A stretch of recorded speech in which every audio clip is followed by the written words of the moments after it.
records ni Vice President Duterte ng kanyang asawa at mga negosyong konektado sa kanila.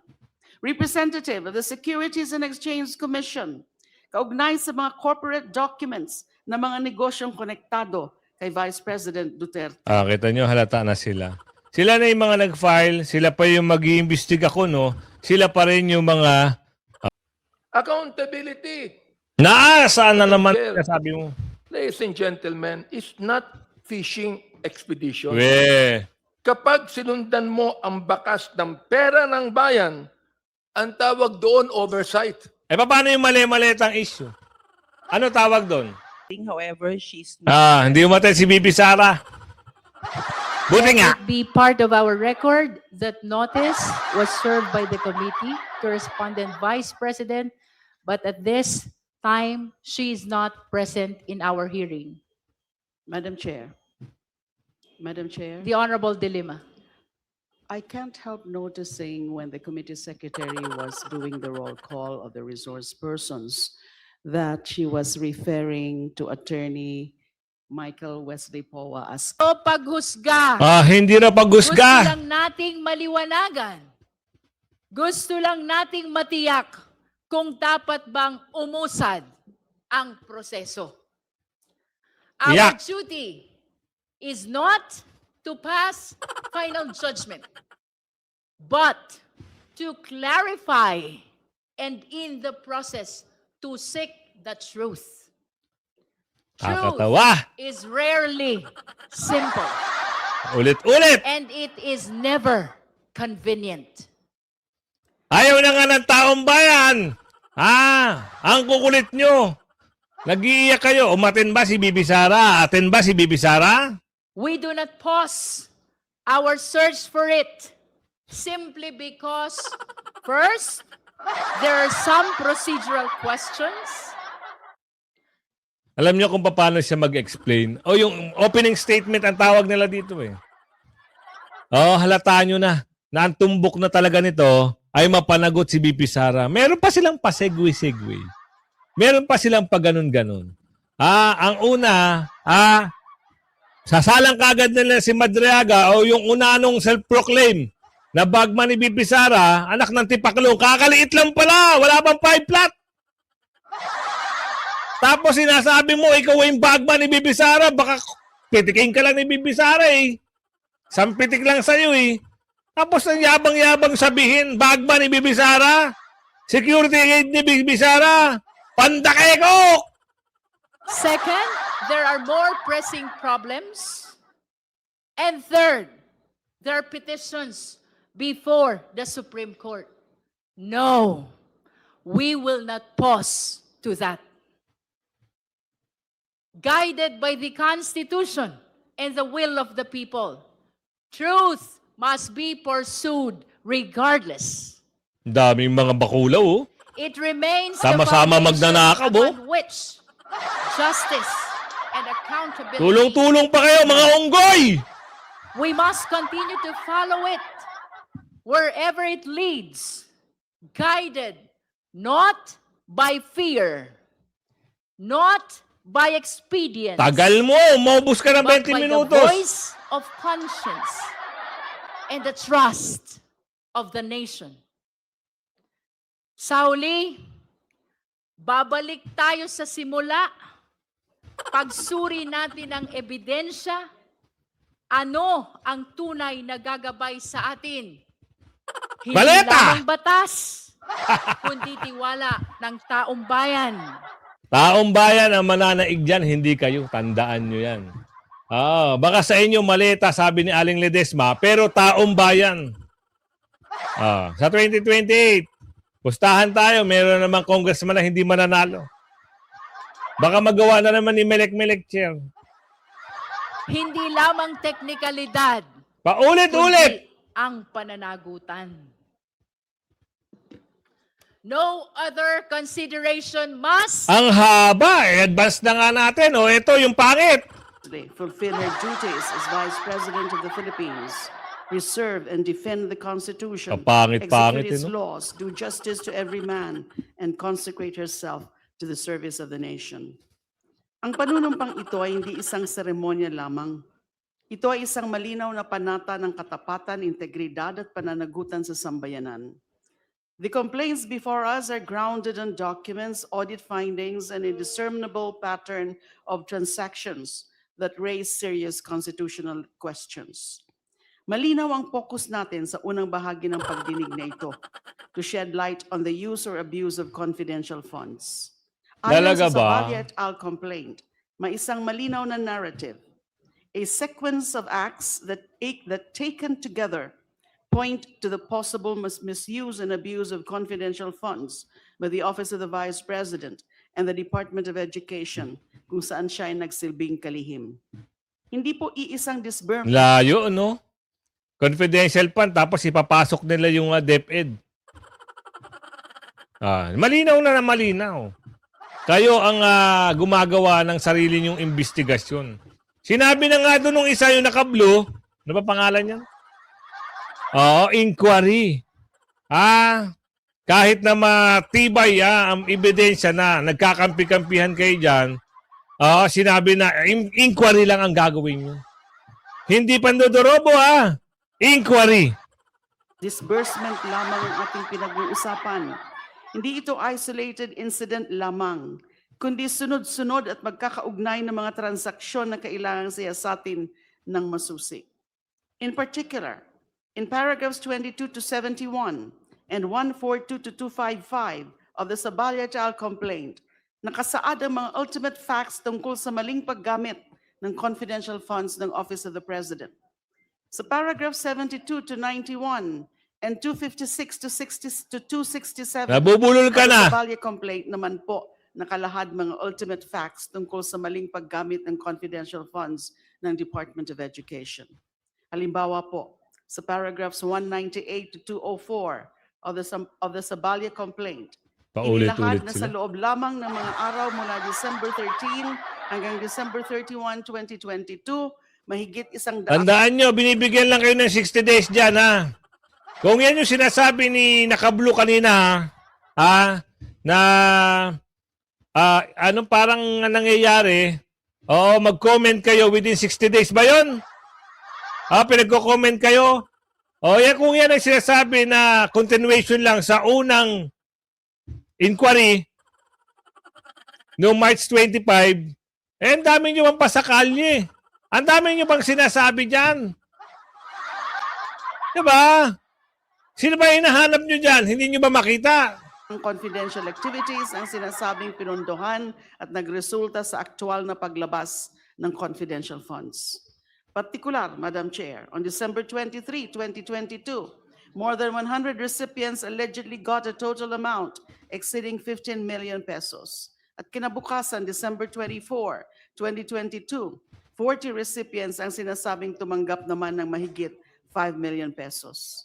Ayon din sa complaint, ang mga disbursement na ito Diba, hindi ay hindi inquiry yan. suportado ng sapat Nilalatag na at nila yung mga panipaniwalang ebidensya na pambibintang nila di magpapatuloy uman. ng mga aktibidad na pinondohan ay tunay na nangyari. Kapag Lahat ng aligasyon, ayan na, nilalatag nila sa taong bayan. Akala naman nila, yung taong bayan, maniniwala sa kanila. Hilig mo talaga sa mga taga-oblo, Tuwan-tuwa ka, nakakuha. Bansot naman. Bansot naman yung ginagawa niyong witness. nagsama-sama ang mga ito at iba pang mga aligasyon sa complaint, ang mga sumusunod na transaksyon, ang mga sunod-sunod na transaksyon na may malalaking halaga Ang alin? paggamit ng mga pangalang hindi mapatunayan o kaduda-duda, the fictitious or unverifiable identities, at kakulangan ng ebidensya ng proper disbursement in accordance with established guidelines, what emerges is not a simple irregularity, but a pattern that raises serious questions, not only on the use, but more importantly, on the possible misuse and abuse of public funds. In Walang relation- inabuso si BP Sara. Sinagot ng COA, ayaw nyo lang maniwala kasi meron kayong balak. Sabi ng taas, pag may masamang balak, hindi nagwawagi.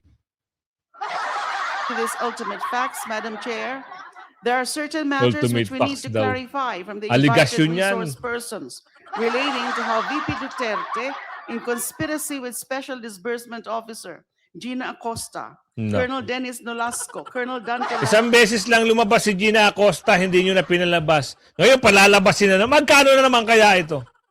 Chica, and Ramil Madriaga, among others, committed a series of acts of malversation and a pattern of violations of relevant regulations pertinent to the use, disbursement, and liquidation of confidential funds. Kaya naman po, natin inimbitahan ang mga resource persons natin ngayong araw. Una, Resource persons daw. Talaga ba? inimbitahan po natin si Attorney Cynthia Pantonal, the notary public, who notarized the affidavit dated November 29, 2025 of Mr. Ramil Madriaga to present and identify the duly notarized affidavit of Mr. Madriaga attached as Annex A of both the Sabalia et al. And the Cabrera complaints. Pangalawa, si Mr. Ramil Madriaga mismo, kaugnay sa kanyang affidavit as Annex A of both complaints. Pangatlo, si Ms. Marivic Pareja, ang archives custodian ng House of Representatives. Kita nyo na? Puro sa inyo. Lahat yan, puro sa inyo kakampi. Trabahador nyo yan eh. Was requested to bring videos and transcripts pertaining to the hearings conducted by the House Committee on Good Government and Public Accountability. Pang-apat, representatives of the National Bureau of Investigation questioned Documents Division in relation to their previous examination of acknowledgement receipts used for the liquidation of confidential funds. Pang-lima, ang representative ng Philippine Statistics Authority in relation to the certification dated December 8, 2024, attached as Annex AA of the Sabalia et al. Complaint, and likewise attached as Annex Q of the Cabrera complaint. Ang tagal nila magsalita, sinasabi nila dito, ultimate facts. Hay! Ito ba? Naku. Okay, wala si Bibi Sara ka. Good job. Bibi Sara, stay put ka lang dyan, Babayaan natin mag-iiyak itong mga ito. Asahan natin na magngangaw-ngaw na sila, sasabihin nila, hindi umatin si Bibi Sara dahil natatakot. Onggoy, hindi kayo dapat sibutin dyan dahil una pa lang, bumanat kagad itong naka-blue. Akala mo naman maluloko nyo ang taong bayan. And the certification dated December 11, 2024, attached as Annex C of the Sabalia et al. Complaint, and likewise attached as Annex F of the Cabrera complaint. Pang-anim, si Attorney Gloria Camora, ang team leader ng Intelligence and Confidential Funds Audit Office ng Commission on Audit or COA or ICFAO in relation to the submissions of OVP and DepEd to the COA relative to the use of confidential funds. Naimbitahan din po si Attorney Michael Wesley Powa, who according to paragraph 269 of the Sabalia et al. Complaint testified before the House Committee on Good Government and Public Accountability that he had previously received envelopes directly from Vice President Sara Duterte. Naku, drama nyo. Baka mamaya, pag hindi nyo magustuhan yung sagot ni Atty. Powa, baka gumawa na naman kayo na eksena, i-contempt nyo. Mali yun, Mali yung gagawin nyo na yun. Dahil may privilege sa mga abogado, sa kanilang mga kliyente. Pwede silang hindi magsalita kung kailangan. Ganon yun. Is also the signatory to the Department of Education's reply to the Audit Observation Memorandum number 2024-015 dated February 1, 2024, submitted to the COA on 17 April 2024. Ubos ang oras attached dito as sa mga Annex Q to the Sabalia complaint. Malinaw po dapat sa ating lahat. Ang confidential funds na pinag-uusapan natin ay pera ng taong bayan. Mahigit 600 million pesos po ito. Nadagdagan, Wala kay Vice President. Hindi hiwalay ang impeachment proceedings na ito sa kalagayan ng taong bayan. Magkaugnay po ito. Because this is the people's money we're talking about. Kaya Kayo lang ang sumisilip. Pero taong bayan, nasa tama ang ginagawa ni BP Sara. Kayo lang talaga bukod tangi. Bakit hindi niyo pag-usapan yung pera na ninakaw ng amo niyo? pag may alegasyon ng maling paggamit ng pondo, hindi po ito maliit na bagay. Hindi ito simpleng technical Paano yung bilyong maleta? Simple ba yun? Tatanong lang ho kami, ha? or accounting issue or just deficiencies in documentary requirements. This is a matter of public trust. Ito ay usapin ng pananagutan sa taong bayan. Ano? Beyond the issue and confidential funds, nariyan rin po ang iba pang equally important issues. Nariyan po ang ultimate facts on bribery as explained in paragraphs 92 to 99 and 268 to 280 of the Sabalia et al. Complaint. Unexplained wealth as explained in paragraphs 107 to 109 and 285 290 of the Sabalia et al. Complaint, and destabilization and threats as explained in the Talaga naman. Ano? May ganun pa. Akala natin ang pag-uusapan lang dito ay inquiry. Di ba? In aid of legislation. Puro paratang na ito eh. Sabi ni Aling Ledesma eh. paragraphs in paragraphs 136 to 141 and 281 to 284 of the Sabalia et al. Complaint. Ang mga ito po ay nangangailangan rin ng masusing pagsusuri ng komiteng ito. In relation to this, inimbitahan po natin ngayong araw ang mga sumusunod na resource persons. Representative ng Office of the Ombudsman, kaugnay sa Statements of Assets, Liabilities, and Net Worth or SALNs ng Vice Presidente. Representative of the Bureau of Internal Revenue, records ni Vice President Duterte ng kanyang asawa at mga negosyong konektado sa kanila. Representative of the Securities and Exchange Commission, kaugnay sa mga corporate documents ng mga negosyong konektado kay Vice President Duterte. Kita nyo, halata na sila. Sila na yung mga nag-file, sila pa yung mag-iimbestiga ko, no? Sila pa rin yung mga, may kasabwat pa sila dyan. And representative of the National Bureau of Investigation, kaugnay sa mga video containing the alleged threats, the plot to assassinate the President, the former Speaker, drama and the yun. First Lady. Let us be clear. Sabi nga po ng ating chair, we are not here today to prejudge or to determine already the guilt or innocence of the respondent. Hindi po tayo narito upang agad magdeklara ng pagkakasala. Wala We are kayong here- idideklara.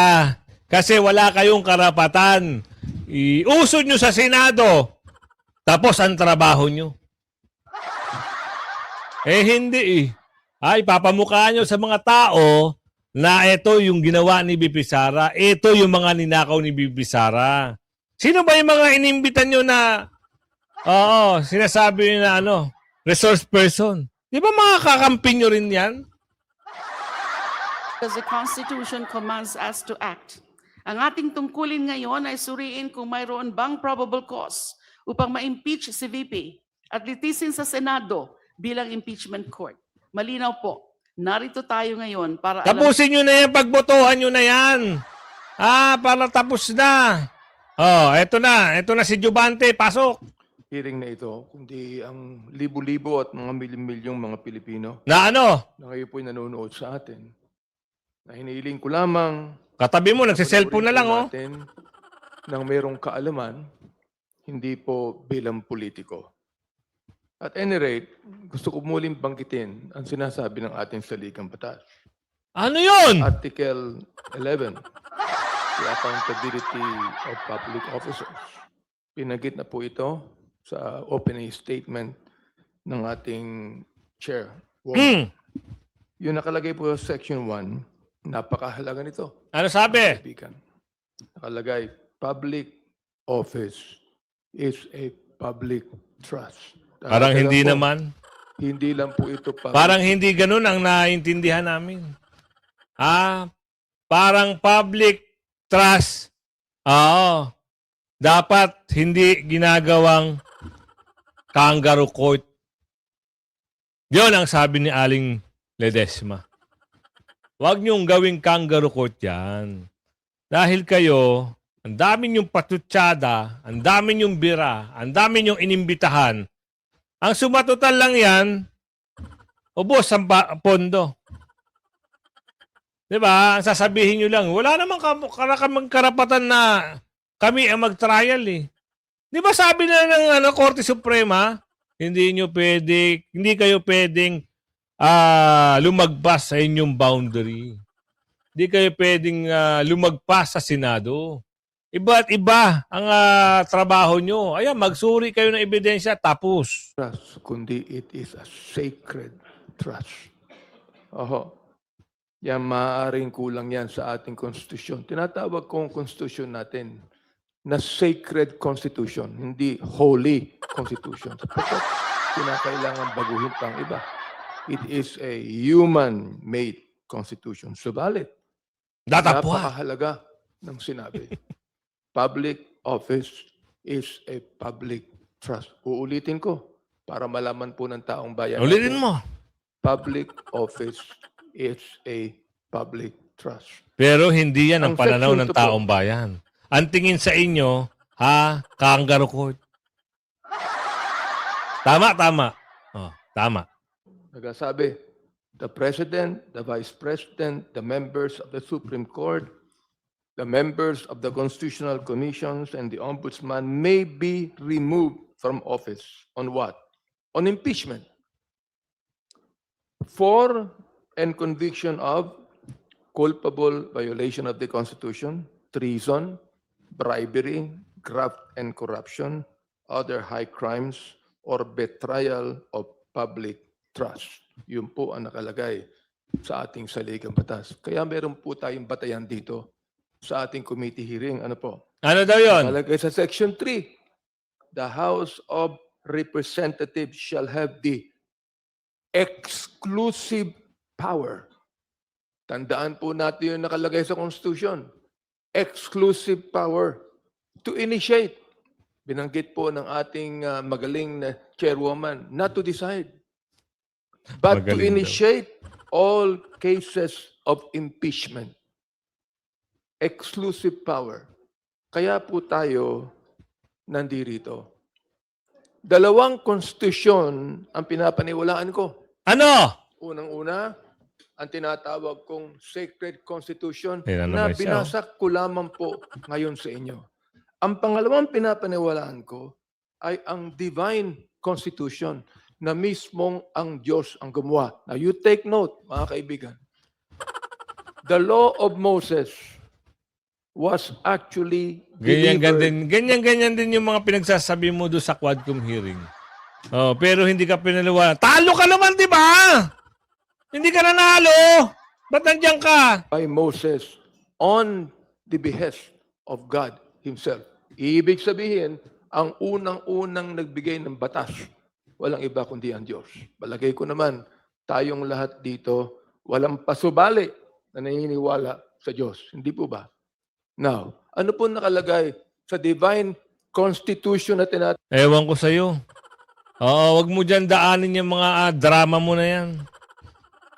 Magtanong na kayo, ang tagal nyo. Number 1, direct instructions from the Vice President. Alin? Madriaga identifies himself as a close ally and leader, stating he was formally introduced to then Mayor Sara Duterte in 2018. And Sa liit ni Madriaga, naniniwala ka? Mama naman. Wala pang 5 flat ang mama. Sasabihin nyo, bagman. Kakarampot ang binte. Sasabihin nyo, aid ni BP Sara. Duling ba sila? Diyos mio, Marimar. tasked with intelligence gathering. Hindi ko po yan inimbento. Nagalagay po yan sa affidavit ni Ramil Madriaga na aking hawak ngayon. Kung ipapakita ko itong affidavit na ito, ito po nakalagay lahat. Lahat ng babanggitin ko dito tungkol kay Ramil Madriaga nakalagay sa kanyang affidavit. Tatanggap ko rin yung supplemental affidavit niya na ina-attest ang kanyang unang affidavit na ito. Mas makapal kaysa sa unang affidavit. Hindi ko po tutuldukan itong supplemental affidavit at subalit sa pakakapahintulutan ng ating Madam Chair, maaaring ako din naman ay magtanong ng clarificatory questions tungkol sa supplemental affidavit na ito. Ayan. Ano po yung direct instructions na nanggaling sa Vice President? Sinabi ni Madriaga, ini-identify niya ang kanyang sarili as a close ally and leader, is stating, ito po he was formally introduced to then Mayor Sara Duterte in 2018 and tasked with what? Intelligence gathering. No. He claims, yun ang sinabi niya, Siya lang He nagsabi formed nun. the Inday Sara Duterte is my president. In short, ISIP. Yung pong ISIP group na ito at her direct instruction. Number 2, the duffel bags of cash. Yung po'y binanggit din naman ni Madriaga.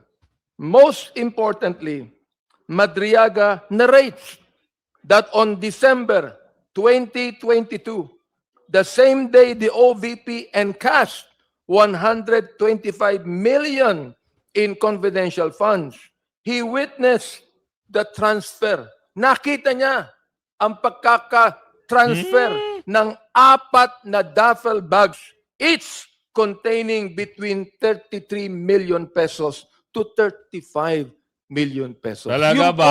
ang sinasabi Kwento nyo yan. ng kanyang affidavit. Number 3, the SM Mega Mall and Ombudsman deliveries. He details driving a white Vios. Pati yung name ng kotse, binanggit niya. Pati yung kulay, binanggit niya. Filled with 80 million pesos in cash to the SM Mega Mall parking lot, leaving the keys on the tire for retrieval. He further alleges, ito po, a similar drop-off at the Ombudsman parking compound. Number 4, the Pogo connection. Naku, Kung maalala ayan naman po sila. ninyo, sa Quadcom hearing po namin, tinuldukan namin ang Pogo connection na yan.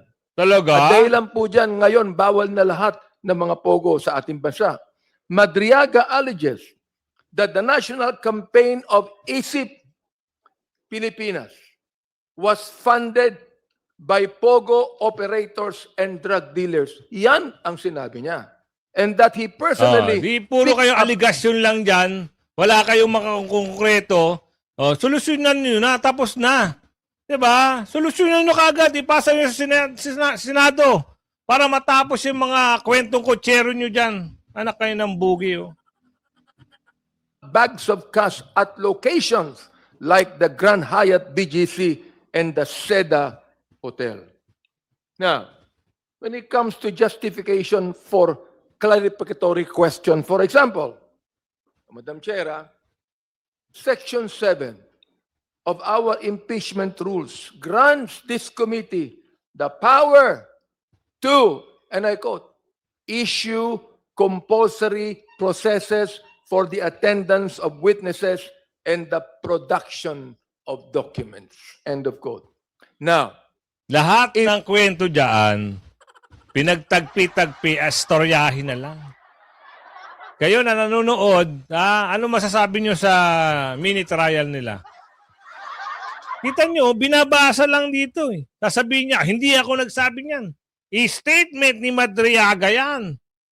Oo, kinuwento rito, pati daw sa Congress, anak ka ng bugi oh. Pati yung bios daw, anak ka ng teteng oh. Kwento nyo na yan.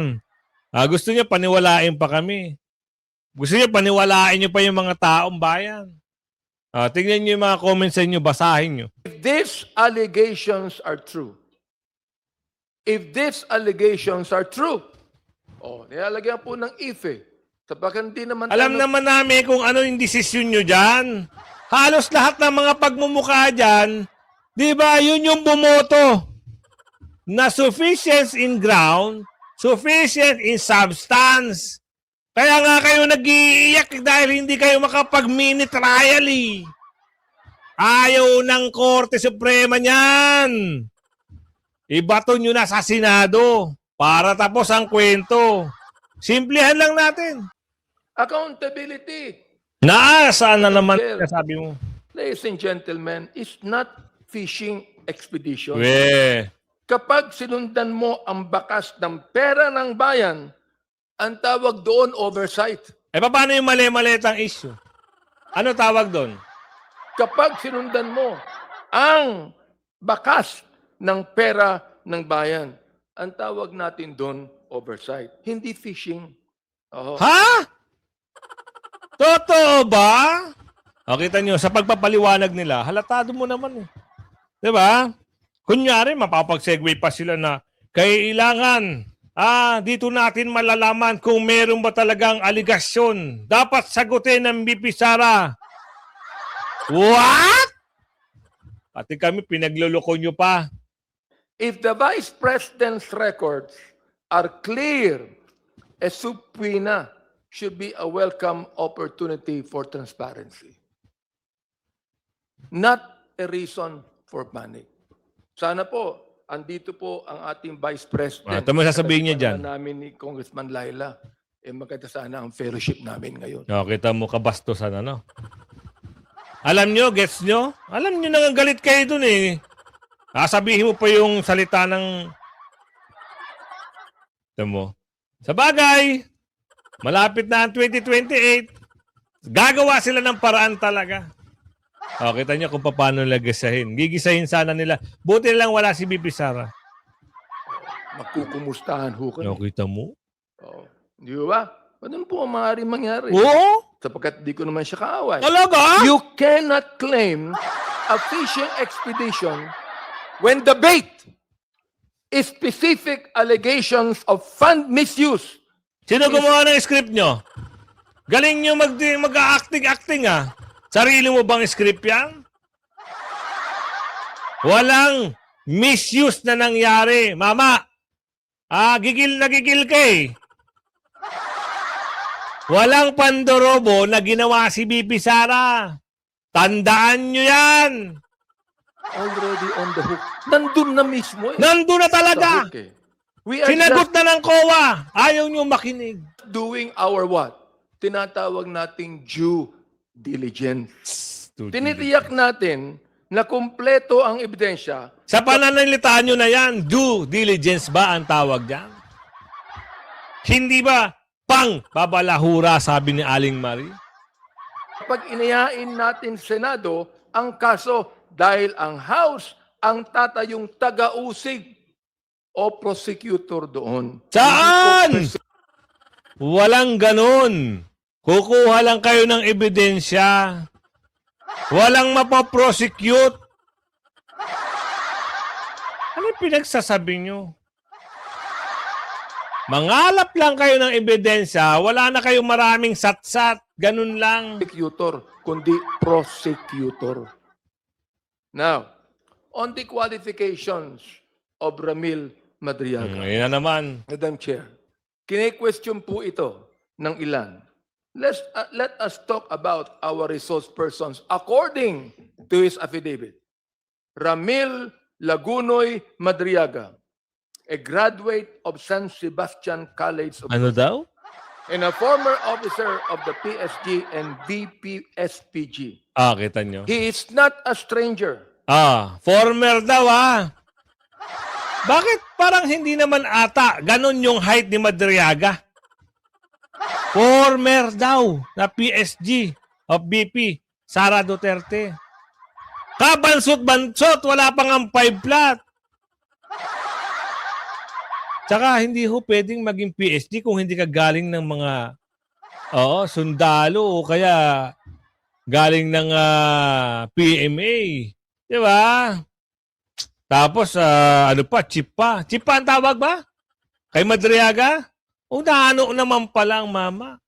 He was a close ally and leader who formed the ISIP movement at the VP's direct instruction. May mga humihiling na i-disqualify siya dahil sa mga kinakaharap na kaso. But under Rule 130 of the Rules of Court, a witness is qualified. Kung ako gustong questionin ng abogado, questionin ako dito. Ano nakalagay? Sa Rule 130 of Rules of Court, a witness is qualified if they can perceive and make known their perception to others. It is ironic that critics demand the presumption of innocence for the Vice President while simultaneously trying to disqualify a witness based on unproven charges. Wag nyo na kaming paandaran. Wala talagang mangyayari dyan. Gusto nyo pa rin talagang tumayo na mini trial o mini hearing. Dahil sa mga pronouncement, alam nyo na kung ano yung mga plano ng mga ito kay BP Sara. Buti na lang talaga. Very good ka, BP Sara. Ayos yan. Buti hindi ka umatin. Kasi gigisahin ka ng husto dyan. Kita mo, pinangangalanda ka nila. Si Madriaga daw PSG nyo. Kabansot-bansot. Papasa ba yun? Pinatawag nyo ba yung commander ng PSG ni BP Sara noon? Pinatawag nyo ba? Andyan ba siya para sagutin lahat ng mga aligasyon at yung mga statement ni Madriaga? Kami ho ay magtatanong kung nandyan. Kasi halos lahat ng mga kakampi nyo, andyan na. Di ba? Halos lahat ng kakampi nyo, kasama nyo na dyan para gisahin si BP Sara. Hindi natatapos yung usapin dito kay kay Jubante. May mga banat pa. Iba ang competency to be a witness at credibility as a witness. Ano po pagkakaiba? Yung competency, pwede ba siyang tumistigo? The answer is legal yes. Oo. Yung Saan nyo credibility, napulot yan? Kapanipaniwala ba siya? Hindi nga Paano mapapaniwalaan isang ang PDL? Kumuha kayo ng testigo, napakarami naman palang kaso. Nakanambugi ka, Rudy naman, Diba? Isang halimbawa na lang talaga ng mga ang nakukuha nilang mga kakampi nila Diba? Wala ba kayong matinong testigo na ibabato kay BP Sara na si BP Sara ay paano ka kukuha at paano mapapaniwala na isang maliit na mama magiging bagman, isang maliit na mama magiging PSG? Di nakakaawa naman si BP Sara. Baka nga hindi kaya ni Madriaga makipagbakbakan ng bardagulan Sige, patayuin mo si BP Sara at si Madriaga. Hindi nga umabot yung height ni Madriaga kay BP Sara. Kukunin pa yung... It's for this committee to weigh. Let him speak and let the evidence do the talking. Mga kaibigan, Madam Chair, hindi santo si Madriaga. Ano siya? Hindi Emonyo? naman santo ang hinahanap. Hindi siya santo. Ano siya? Emonyo? Tingnan nyo si Madriaga kung anong height. Anak ng bugi. Pinagyayabang nyo. Tingnan nyo! Mas maliit pa. Mas maliit. Pandake ko nga kita nyo ba? Kita nyo. Sasabihin nyo. Kaya hindi kayo pinaniniwalaan kung ano-ano lang yung ginagawa nyong istorya may papakita ko isang tawag dito. Isang picture. Baka magulat na naman kayo. Pandak ang mama. Saan na ba yun? Dito ba yun? Hindi ito. Oo, naku, nawala na ata. Silipin ko muna Baka mali Asan ka na? Labas! Wala na. Hindi ko na nakuha. Ito. Papakita ko sa inyo. Sabihin nyo pinagluloko kayo. Pandak ho ang mama. Kaya wag nyo nang ipagyabang na yan yung ano nyo. Nasabi nyong bakit ito? Video. Ito. Ayan. Tingnan nyo, yung pulis. Matangkad. Hindi man umabot ng balikat itong sinasabi nilang PSG ni BP Sara at Bagman. Anong lakas niyan? Kaya ngayon, subaybay lang. Subaybay. However, she's Hindi umatay si BP Sara. Buti nga. Let it be part of our record that notice was served by the committee to respondent Vice President, but at this time she is not present in our hearing. Madam Chair. Madam Chair. The Honorable Dilima. I can't help noticing when the committee secretary was doing the roll call of the resource persons that she was referring to Attorney Michael Wesley Powa as counsel. I think it has to be clarified.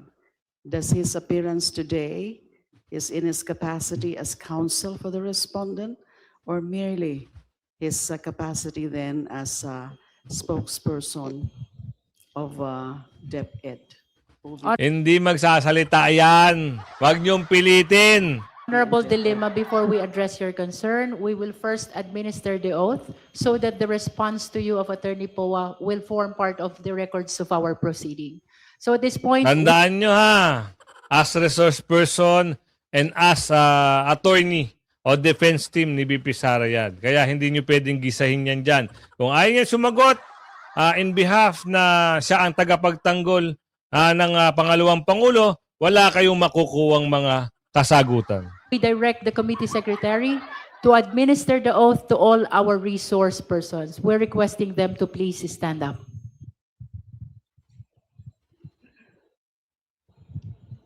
Please raise your right hand.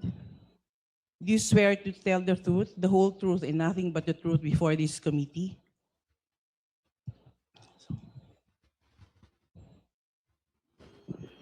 The oath has been administered. Thank you. Now we go back to the concern of the Honorable Dilima. We recognize Attorney Powa to please make a clarification as to what capacity you are appearing in today's proceeding. Good morning, Madam Chair. Good morning, honorable members of the committee. Thank you for the question, Honorable Dilima. Based on the subpoena Sumaan ang tingin niya, nasa likod, that I was furnished with, I'm appearing as the former Undersecretary and Chief of Staff and spokesperson of the Department of Education and not as counsel of the Vice President. Your Honor. Yun. Thank you for the clarification. Thank you. Pahiya. Nice. Good job, good job. Good job. Para wala sila makuha sagot. With that, we wish to ask the resource persons with respect to the requested documents of this committee. Let me start with Attorney Cynthia Pantonal. You're recognized. Were you able to bring the affidavit of Ramil Madriaga? Good morning, Madam Chair. I have the certification issued by the Office of the Clerk of Court of Taguig City that the affidavit of Ramil Madriaga was duly entered in my notarial register as document number 267, page number 50, book number 9, series of 2025.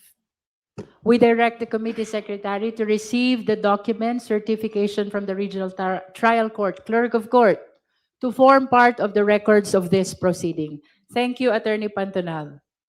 Thank you, Madam Chair. Next is Ms. Pareja, Madam Director Chair, 2 of Legislative Archives and Museum Management Service of the House of Representatives.